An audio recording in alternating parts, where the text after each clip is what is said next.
দৈনিক প্রতিদিনের কাগজ পত্রিকার গাজীপুরের সাংবাদিক আসাদুজ্জামান তুহিন হত্যার দৃষ্টান্তমূলক শাস্তির দাবিতে ফরিদপুরের নগরকান্দা রিপোর্টার্স ইউনিটের আয়োজনে মানববন্ধন ও বিক্ষোভ সমাবেশ অনুষ্ঠিত হয়েছে।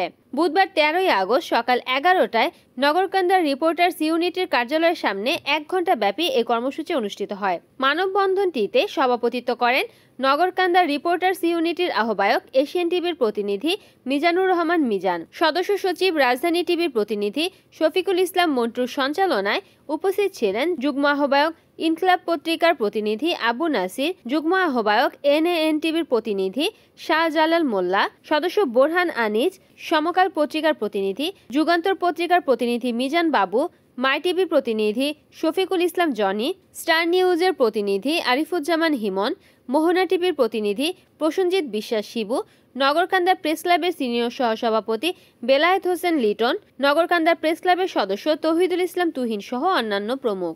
এ সময় নগরকান্দা বিভিন্ন প্রিন্ট ও ইলেকট্রনিক্স মিডিয়ার সাংবাদিকরা উপস্থিত ছিলেন। এ সময় বক্তারা গাজীপুরের সাংবাদিক আসাদুজ্জামান তুহিনের হত্যাকাণ্ডের সঙ্গে জড়িত সবাইকে দ্রুত আইনের আওতায় এনে দৃষ্টান্তমূলক শাস্তির দাবি করেন।